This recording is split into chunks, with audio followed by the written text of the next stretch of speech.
Hey, what's going on? In this video, we will be going over the Sorc tank for PVE.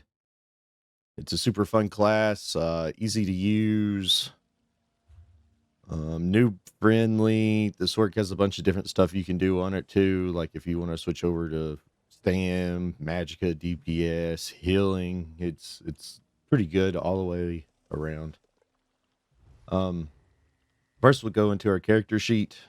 We're running 18.5k Magicka, 46k health, and 27k stamina. You can adjust those to however your playstyle works. We also, with this setup, have 1200 health recovery, which is kind of nice. And our unbuffed resistances are 23,000 each. If we go ahead and buff up our resistances, it puts us at 29, so pretty close to cap. But if you go down through here with your fire, frost, disease, bleed, shock, all that, you're pretty good. And then when you're blocking, I mean, you're tanky, very tanky. We are running the lady just to get that extra resistances because we are running a red guard on this build. We'll go through why we're running the red guard right here. Anytime you deal damage, you restore 1,000 stamina every 5 seconds. So it's very easy to keep your stamina full of that and some other skills. You get an increase to your stamina, and snares that are applied to you are reduced. And that's pretty much it. Your food lasts a little longer, so that's kind of nice, especially starting off on a new character. Or a new account, I guess. We'll go through the gear before we go through the skills on this one. This is what I run, just run with randoms. This isn't like your trial setup or whatever you want to, in-game content. This is just how I run it because I run a bunch of stuff with randoms.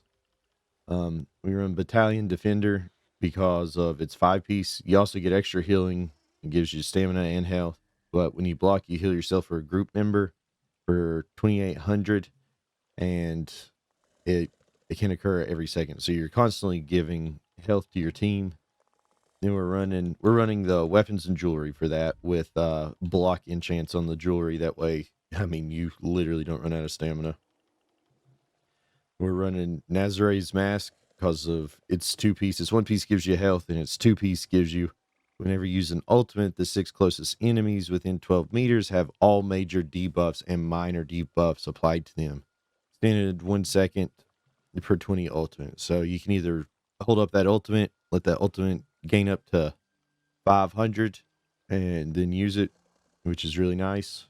And it puts a big debuff. I mean, every debuff. Then we got Turning Tide. This is super easy to keep up on, like, your mobs before you get to a boss. So you keep that major vulnerability up. When you block, you gain Flowing Water for 10 seconds, causing your next bash attack to deal 6420 magic damage to up to 6 enemies in a 5 by 10 meter line. This applies major vulnerability for 10 seconds, increasing their damage taken by 10%. Da, da, da, da, da. So that's super good. Puts major vulnerability on them for 10 seconds just by bashing. That's it. Now into our skills. We run Pierce Armor as our main taunt, and it also lowers physical and spell resistance by almost 9,000.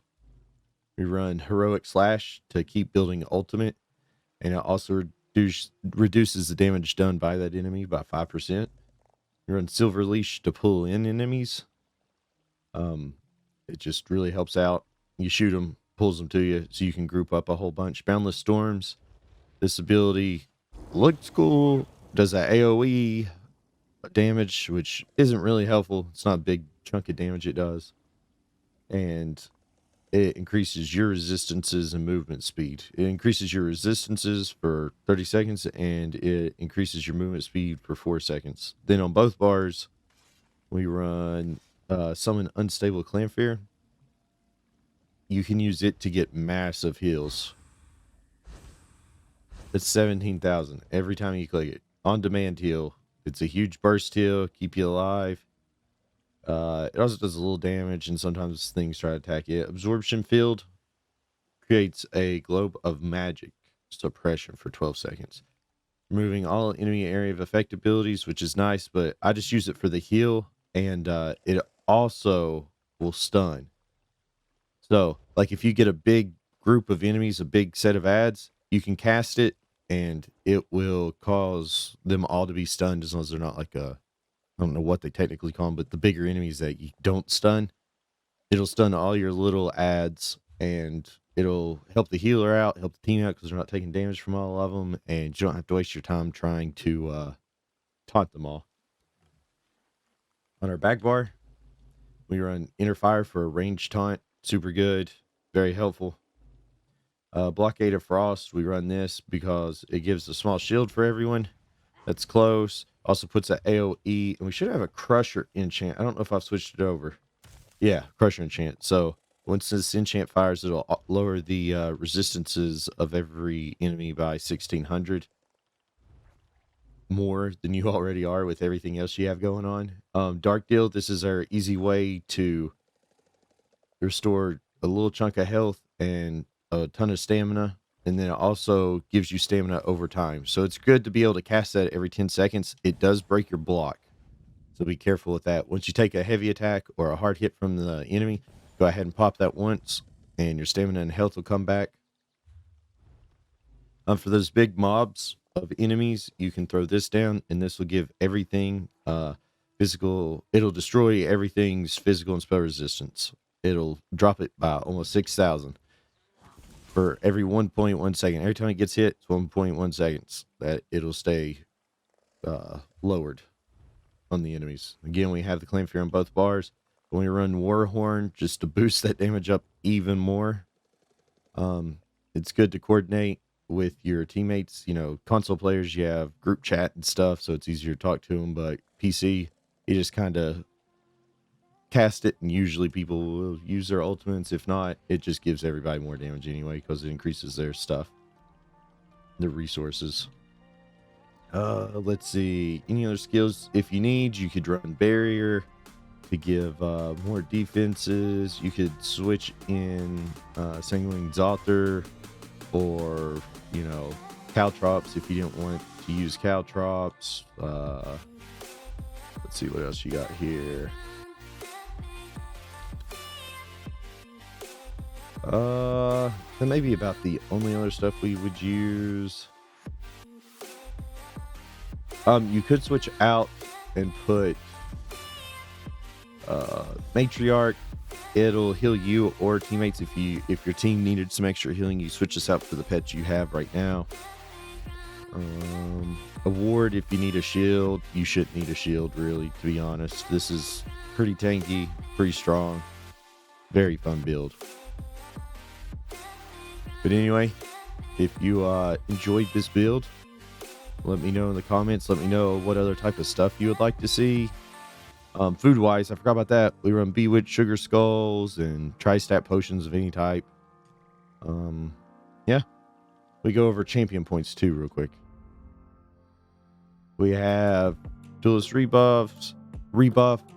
It reduces damage taken, single target attacks by 3% per stage, 3% per stage of area of effect, 3% per stage damage over time. And your spell and physical resistance is increased by 1900 as long as you're holding a shield or a frost staff. So that's another reason we run a frost staff on the back bar. Over here, we run the extra health, the extra armor, the extra recovery, and there's one more right here. It is. Your first roll dodge is free every 30 seconds. Didn't take any stamina. That'll save you a ton of hits on some of the harder content. Anyways, I hope you enjoyed this video, and we'll catch you in the next one.